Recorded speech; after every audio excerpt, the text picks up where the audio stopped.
कैसे हो छात्रों। तो आज हम नया पाठ पढ़ते हैं राजस्थान में लोक प्रशासन। राजस्थान भारतीय गणराज्य का एक राज्य है जहां अन्य भारतीय राज्यों की तरह संसदीय शासन प्रणाली की व्यवस्था है। संपूर्ण राज व्यवस्था संवैधानिक व्यवस्था के अंतर्गत व्यवस्थापिका, कार्यपालिका एवं न्यायपालिका द्वारा संचालित की जाती है। राज्य की प्रशासनिक व्यवस्था अथवा लोक प्रशासन का उद्देश्य राज्य के बहुमुखी विकास के साथ साथ जनता के हितों की रक्षा करना तथा शांति एवं व्यवस्था हेतु कानून का शासन करना है। राजस्थान के लोक प्रशासन के अध्ययन से पूर्व राजस्थान के एकीकरण की प्रक्रिया को समझना आवश्यक है। राजस्थान का एकीकरण। स्वतंत्रता से पूर्व राजस्थान विभिन्न छोटी छोटी रियासतों में बंटा हुआ था तथा इस राज्य का कोई संगठित स्वरूप नहीं था। यह 19 देसी रियासतों, 2 चीफशिप एवं 1 ब्रिटिश शासित प्रदेश में विभक्त था। इसमें सबसे बड़ी रियासत जोधपुर थी तथा सबसे छोटी लावा चीफशिप थी। प्रत्येक रियासत एक राज प्रमुख अर्थात राजा, महाराजा अथवा महाराणा द्वारा शासित थी तथा प्रत्येक की अपनी राज व्यवस्था थी। अधिकांश रियासतों में आपसी समन्वय एवं सामंजस्य का अभाव था। स्वतंत्रता के पश्चात यह आवश्यक था कि समस्त देशी रियासतों का एकीकरण किया जाए। राजस्थान के एकीकरण की प्रक्रिया समस्त भारतीय एकीकरण का हिस्सा थी। इस कार्य को संपन्न करने में सरदार वल्लभ भाई पटेल ने अहम भूमिका निभाई और राजस्थान का एकीकरण एक चरणबद्ध रूप से किया गया। राजस्थान के एकीकरण की प्रक्रिया 17 मार्च 1948 ईस्वी को प्रारंभ हुई और 1 नवंबर 1956 ईस्वी को पूर्ण हुई। एकीकरण की संपूर्ण प्रक्रिया 7 चरणों में संपन्न हुई, जिसका संक्षिप्त विवरण इस प्रकार है। प्रथम चरण मत्स्य संघ।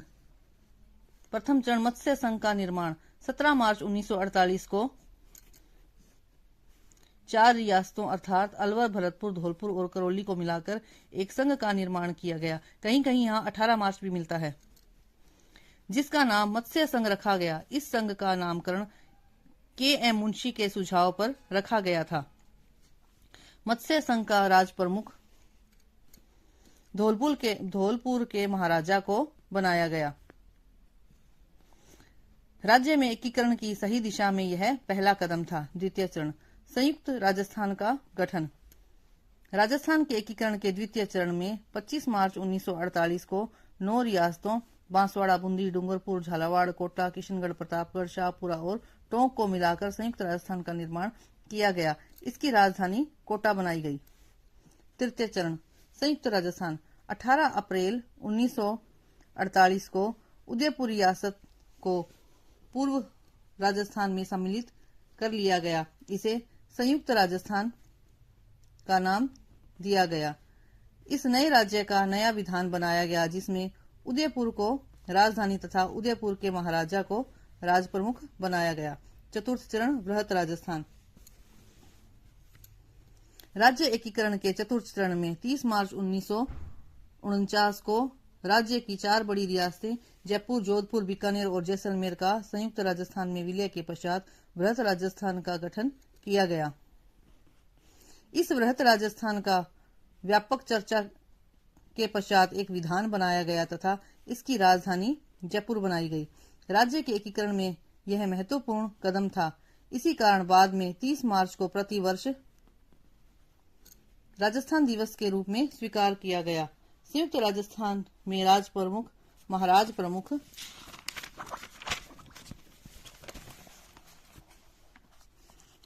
उपराज प्रमुख पर क्रमशः जयपुर, उदयपुर, कोटा के महाराजा के साथ ही हीरालाल शास्त्री को प्रधानमंत्री या मुख्यमंत्री बनाया गया।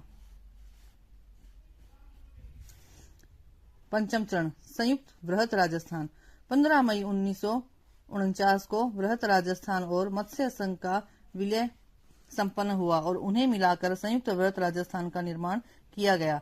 मत्स्य संघ के विलय से पूर्व इस क्षेत्र की जनता का जनमत जानने के लिए शंकर देव समिति का गठन किया गया तथा इसकी सिफारिश पर ही विलय किया गया। षष्ठम चरण राजस्थान का निर्माण। 26 जनवरी 1950 को यहाँ की अकेली बची हुई सिरोही रियासत को संयुक्त बृहत राजस्थान में सम्मिलित कर लिया गया। इस समय भारत एक संप्रभुत्व संपन्न लोकतांत्रिक गणराज्य घोषित किया गया और राज्य को राजस्थान के नाम से उल्लेखित किया गया। सप्तम चरण, वर्तमान राजस्थान का निर्माण। राज्य एकीकरण के अंतिम चरण में 1 नवंबर 1956 को राज्य पुनर्गठन अधिनियम 1956 लागू हुआ। इसके अंतर्गत कोटा जिले का सिरोंज मध्य भारत या मध्य प्रदेश को दिया गया तथा अजमेर, मेरवाड़ा, आबू तहसील एवं मध्य प्रदेश राज्य के मंदसौर जिले की भानपुर तहसील का सुनेल टप्पा वाला भाग राजस्थान में मिला दिया गया। इस प्रकार वर्तमान राजस्थान अस्तित्व में आया। जयपुर को राजस्थान की राजधानी बनाया गया। अब इसकी संपूर्ण तालिका इसमें है।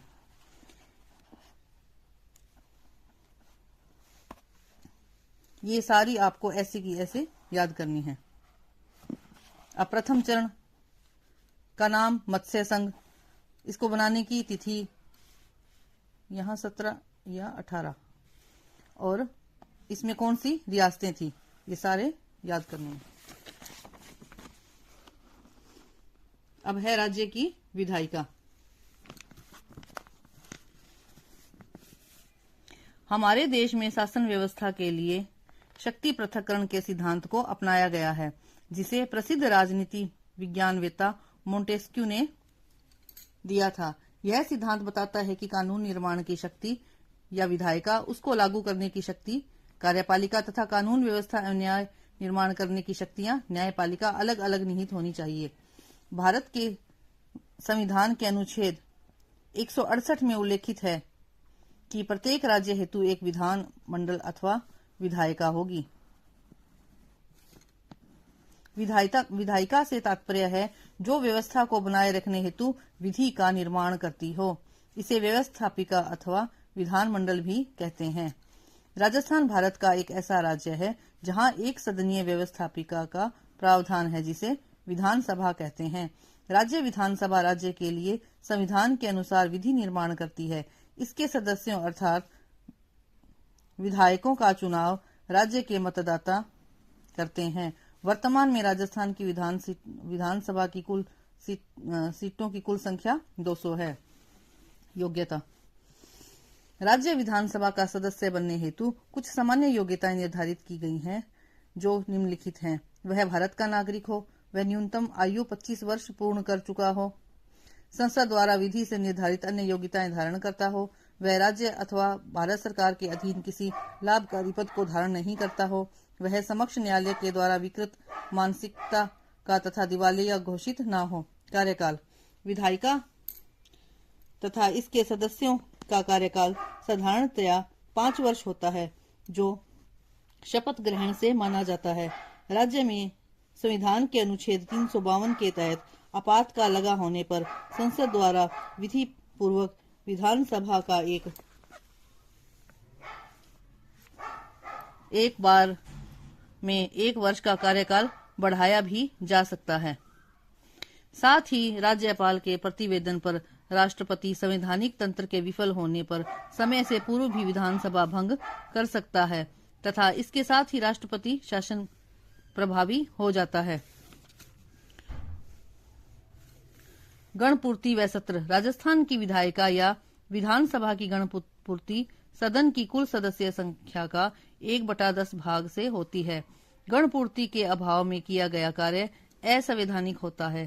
संवैधानिक प्रावधान के अनुरूप 1 वर्ष में न्यूनतम 2 सत्र अवश्य हो तथा 2 सत्रों के मध्य 6 माह से अधिक का अंतर नहीं होना चाहिए। राज्य सरकार वर्तमान में बजट सत्र, शीतकालीन सत्र, मानसून सत्र आदि प्रत्येक सत्र में आहूत करती है। विधानसभा के अध्यक्ष एवं उपाध्यक्ष, राज्य व्यवस्थापिका या विधानसभा अपना एक अध्यक्ष और एक उपाध्यक्ष का निर्वाचन करती है। विधानसभा अध्यक्ष एवं उपाध्यक्ष के कार्य लोकसभा के अध्यक्ष व उपाध्यक्ष की भांति सदन का नियम पूर्वक संचालन करना, सदस्यों के विशेषाधिकारों की सुरक्षा, अनुशासन एवं शांति रखना, सदस्यों को प्रश्न पूछने, प्रस्ताव तथा विधेयक प्रस्तुत करने की अनुमति देना, मतदान कराने का परिणाम की घोषणा आदि कार्य करते हैं। अध्यक्ष को सदस्यों द्वारा 14 दिन पूर्व सूचना देकर विशिष्ट बहुमत से हटाया भी जा सकता है। अध्यक्ष अपना त्याग पत्र उपाध्यक्ष को दे सकता है। अध्यक्ष की अनुपस्थिति में उपाध्यक्ष कार्य देखता है। विधानसभा की प्रमुख शक्तियां एवं कार्य। राज्य की विधानसभा की शक्तियां व कार्य भी लोकसभा की तरह हैं। यह संविधान की राज्य सूची व समवर्ती सूची में निर्धारित विषयों पर विधि निर्माण करती है। राज्य सूची में 66 तथा समवर्ती सूची में 47 विषय हैं। राज्य के लिए वित्तीय स्वीकृति का कार्य करती है, अर्थात विधानसभा बजट पारित करती है, कार्यपालिका पर नियंत्रण रखती है, आवश्यकता पड़ने पर संविधान संशोधन की स्वीकृति दे सकती है। विधानसभा सदस्य राष्ट्रपति के निर्वाचन में भाग लेते हैं। राज्य की कार्यपालिका। हमारे देश में संघ एवं राज्य दोनों स्तरों पर संसदीय शासन प्रणाली को अपनाया गया है। इस प्रणाली में व्यवस्थापिका और कार्यपालिका में घनिष्ठ सहयोगी संबंध रहते हैं। कार्यपालिका विधायिका के प्रति उत्तरदायी होती है। संविधान के अनुच्छेद 154 के अनुसार हमारे राज्य की कार्यपालिका शक्तियां राज्यपाल में निहित है तथा उनका प्रयोग वह भी सामान्यतः राष्ट्रपति की भांति मंत्रिमंडल के परामर्शानुसार करता है। राज्य में भी कार्यपालिका दो प्रकार की रखी गई है। प्रथम नाम मात्र की एवं संवैधानिक प्रमुख के रूप में तथा द्वितीय वास्तविक कार्यपालिका। नाम मात्र की कार्यपालिका अर्थात जिसके नाम से शासन चलता है, अतः राज्यपाल ऐसी ही कार्यपालिका है जिसके द्वारा शासन संचालित होता है। वास्तविक शक्तियों का प्रयोग होता है, उसे वास्तविक कार्यपालिका कहते हैं। राज्य के मुख्यमंत्री व मंत्रिपरिषद ही वास्तविक कार्यपालिका होती है। कार्यपालिका सरकार का द्वितीय अंग है जो व्यवस्थापिका द्वारा निर्मित विधियों के रूप में दिए गए कार्य को लागू करने तथा क्रियान्वित करने का कार्य करती है। हमारे राज्य में भी संविधान के अनुच्छेद 155 के अनुसार राष्ट्रपति द्वारा राज्यपाल पद पर नियुक्ति की जाती है। यद्यपि नियुक्ति सामान्यतः 5 वर्ष हेतु की जाती है, किंतु राष्ट्रपति उससे पूर्व भी राज्यपाल को हटा सकता है। राज्यपाल पद हेतु कुछ योग्यताएं वांछनीय हैं, जैसे वह भारत का नागरिक हो, 35 वर्ष की आयु पूर्ण कर चुका हो। सामान्यतः यह ध्यान रखा जाता है कि वह संबंधित राज्य का नागरिक न हो आदि। राज्यपाल द्वारा संविधान प्रदत्त कई शक्तियों को प्रयोग में लाया जाता है, जो निम्न है।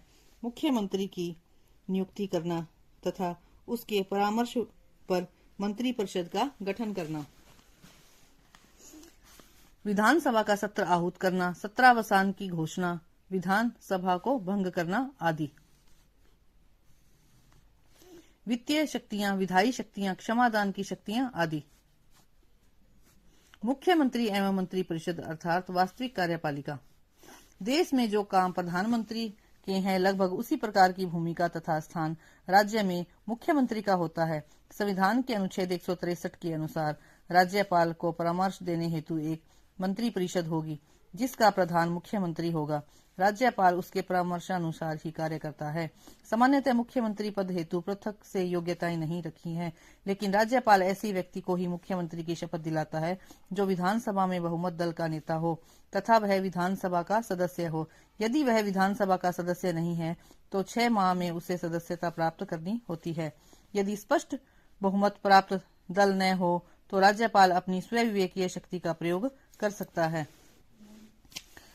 संपूर्ण राज्य का शासन प्रशासन सर्वोच्च रूप में मुख्यमंत्री द्वारा ही चलता है।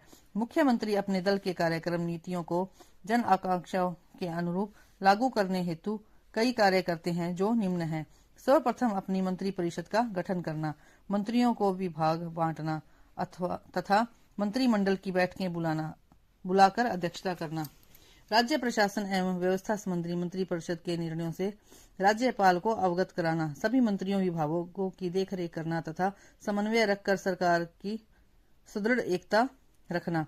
विधानसभा में शासन संबंधी नीतियों कार्यों की घोषणा कर विधिवत रूप दिलाना, सदन का तथा सरकार का नेतृत्व करता होना। राज्यपाल द्वारा राज्य के प्रशासन अथवा किसी विधेयक के विषय में कोई सूचना मांगे जाने पर उसे उपलब्ध कराना। मुख्यमंत्री की उक्त शक्तियों व कार्यों तथा अन्य कार्यों के क्रियान्वयन हेतु मंत्रिमंडल पूर्ण सहयोग करता है। प्रत्येक विभाग के मंत्रियों के अधीन स्थायी नौकरशाही के रूप में सचिव से लेकर अनेक कर्मचारी रहते हैं। मंत्रियों को हटाना, विभाग परिवर्तन करना भी मुख्यमंत्री का विशेषाधिकार है।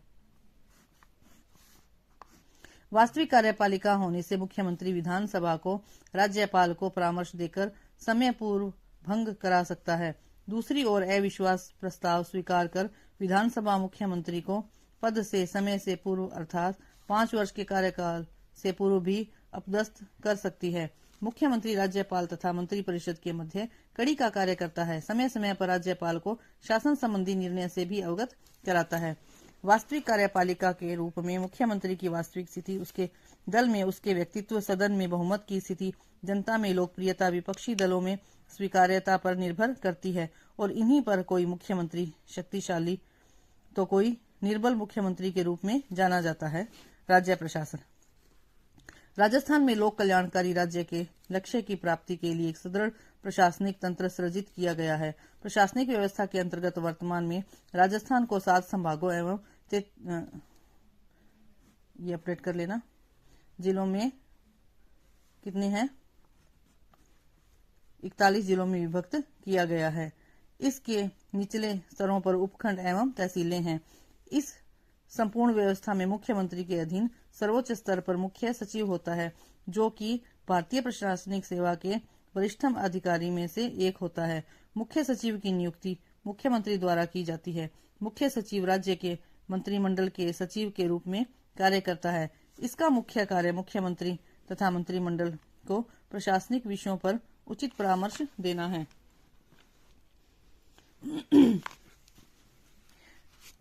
राजस्थान में राज्य प्रशासन के कार्य संचालित करने हेतु विविध विभाग गठित हैं तथा प्रत्येक विभाग का प्रभारी मंत्री होता है और मंत्री की सहायतार्थ शासन सचिव रहता है।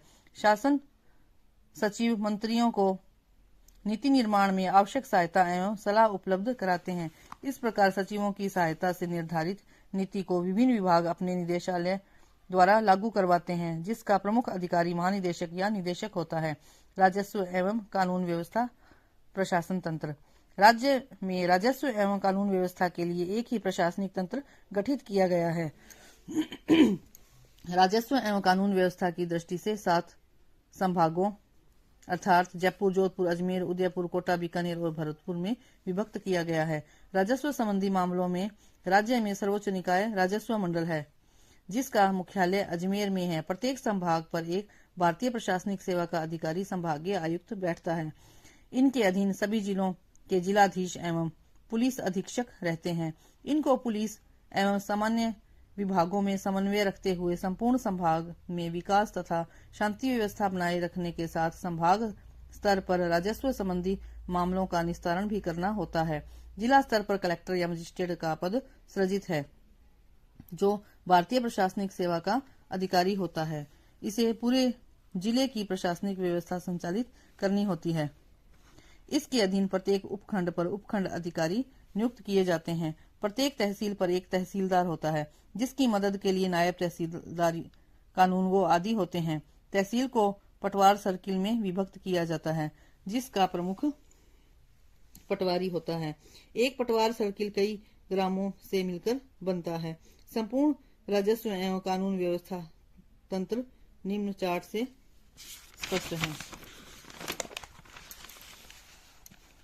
ये चार्ट से अच्छे से समझ आ जाएगा और आप उसको याद कर लीजिएगा। पुलिस प्रशासन। राज्य में कानून एवं शांति व्यवस्था बनाए रखने हेतु गृह विभाग का गठन किया गया है। यह विभाग राज्य के गृह मंत्री के अधीन तथा निर्देशन में कार्य करता है। गृह मंत्री की सहायता हेतु उसके अधीन सचिवालय स्तर पर गृह सचिव होता है। पुलिस प्रशासन के मुखिया का पद नाम वर्तमान में पुलिस महानिदेशक या डीजीपी है। भारतीय पुलिस सेवा के वरिष्ठतम अधिकारी को इस पद पर नियुक्त किया जाता है। पुलिस का मुख्यालय जयपुर में है। संपूर्ण राज्य को पुलिस प्रशासन की दृष्टि से 8 रेंज में बांटा गया है।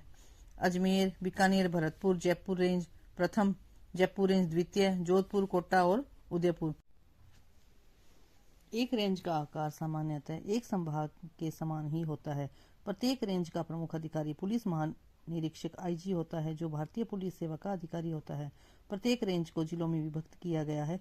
पुलिस प्रशासन के जिलों की संख्या राजस्व एवं सामान्य प्रशासन की दृष्टि से निर्धारित किए गए हैं। जिलों से भिन्न होती है। जहां राजस्व एवं सामान्य प्रशासन की दृष्टि से राज्य में 41 जिले हैं, वहीं पुलिस के आंतरिक प्रशासन की दृष्टि से कुल 41 जिले सृजित किए गए हैं। निम्न 3 जिलों में पुलिस प्रशासन की दृष्टि के अतिरिक्त जिले सृजित हैं। जयपुर में 4, पूर्व उत्तर दक्षिण ग्रामीण, कोटा में 2 शहरी ग्रामीण, जोधपुर में 2 शहर ग्रामीण। जिला स्तर पर एक पुलिस अधीक्षक एसपी होता है, जो संपूर्ण जिले की पुलिस का नियंत्रण करता है। जिले में पुलिस का प्रयोग जिलाधीशों के निर्देशानुसार किया जाता है तथा पुलिस का आंतरिक प्रशासन पुलिस अधीक्षक द्वारा देखा जाता है। जिले को वृत्त या सर्कल में विभक्त किया जाता है, जहां वृत्ताधिकारी सीओ प्रमुख अधिकारी होता है, जो सामान्यतः राज्य पुलिस सेवा आरपीएस का अधिकारी होता है। वृत्त को पुलिस थानों में बांटा जाता है तथा पुलिस थाने के अधीन सबसे छोटी इकाई पुलिस चौकी होती है। थाने का भार सामान्यतः पुलिस निरीक्षक अथवा उप निरीक्षक के पास होता है। इसके अतिरिक्त हेड कांस्टेबल अन्य विभागों का भी इसी प्रकार उच्च से अधीनस्थ कड़ी जोड़ता हुआ प्रशासनिक ढांचा रहता है, जैसे शिक्षा, चिकित्सा, कृषि, वाणिज्य, उद्योग, पंचायती राज इत्यादि। समस्त प्रशासनिक विभाग मिलकर राज्य में विकास के कार्य संपन्न करते हैं। सभी विभागों के आपसी सामंजस्य एवं समन्वय से राज्य में जनहित के कार्य संपन्न किए जाते हैं तथा राज्य के विकास को नवीन दिशा प्रदान की जाती है। अब है स्थानीय शासन निकाय एवं पंचायती राज। लोकतांत्रिक शासन व्यवस्था में लोगों की राजनीतिक सहभागिता एवं स्थानीय विकास हेतु प्राय सभी देशों में स्थानीय शासन प्रशासन के लिए स्थानीय लोगों का संगठन या निकाय बनाया जाता है और स्थानीय स्तर की विकास योजनाएं तथा अन्य समस्याओं तथा जन मांगों को इसी स्थानीय शासन निकाय द्वारा पूरा किया जाता है।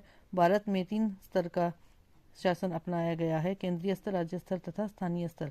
स्थानीय स्वशासन द्वारा स्थान विशेष के, चाहे वह नगर के हों या ग्राम, जनप्रतिनिधियों द्वारा उसी स्थान के विकास कार्य किए जाते हैं। राज्य में नियामकीय कार्यों, राजस्व एवं कानून व्यवस्था संबंधी तथा विकास कार्यों को अलग अलग करने का प्रयास किया गया है।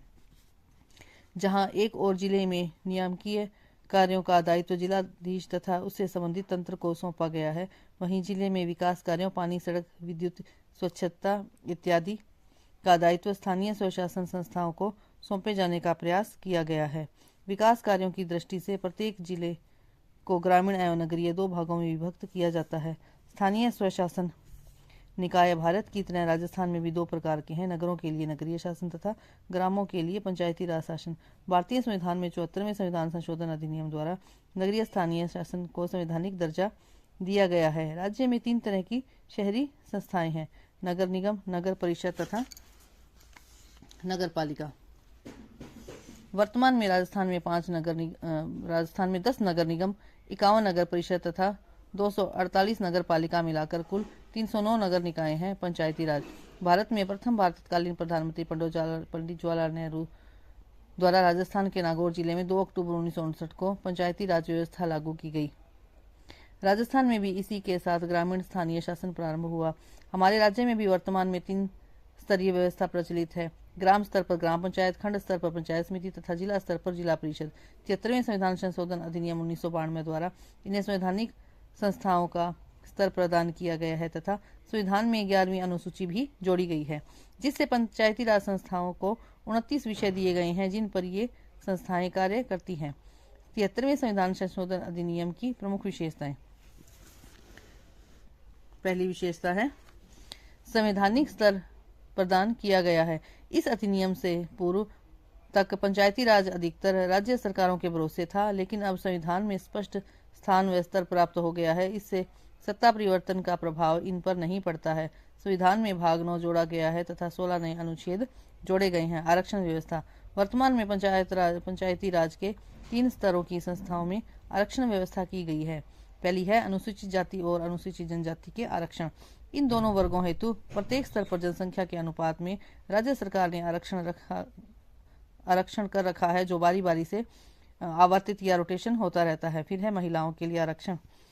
इस अधिनियम के तहत राज्य में महिलाओं हेतु प्रत्येक वर्ग में 1/3 स्थान आरक्षित किए गए हैं। ये भी बारी बारी चक्रानुक्रम पद्धति से आरक्षित होते हैं। राज्य सरकार ने 2009 में पंचायती राज एवं नगरीय शासन में महिलाओं के लिए 50% स्थान आरक्षित किए थे।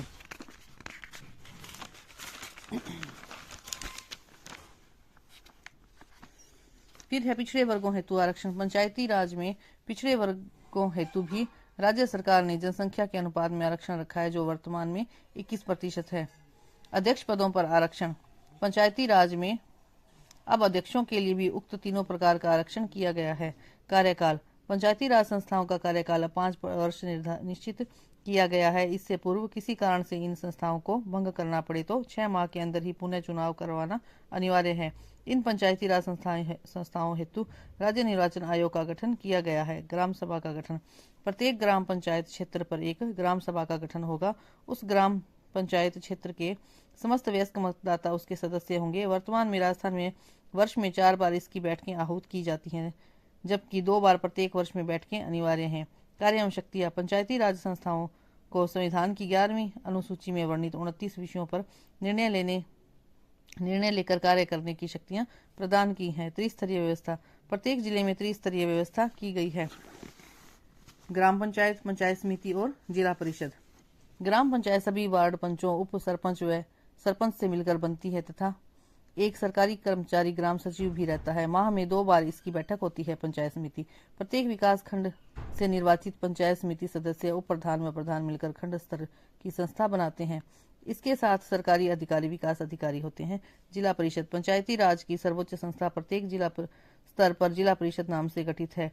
राज्य में इसमें जिला परिषद सदस्य, उप जिला प्रमुख तथा जिला प्रमुख होते हैं तथा एक मुख्य कार्यकारी अधिकारी रहता है। सरपंच को छोड़कर शेष अध्यक्ष, उपाध्यक्ष, प्रधान, उप प्रधान, जिला प्रमुख, उप जिला प्रमुख का निर्वाचन सदस्यों द्वारा होता है। वर्तमान में राजस्थान में जो नए आंकड़े हैं उनसे संबंधित देखिए।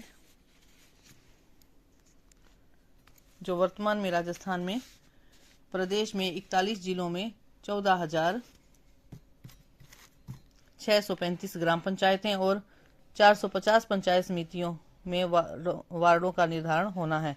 21 नवंबर 2025 को जारी की गई 41 जिलों की पंचायत पुनर्गठन अधिसूचना के अनुसार प्रदेश में कुल 450 पंचायत समितियां हो गई है।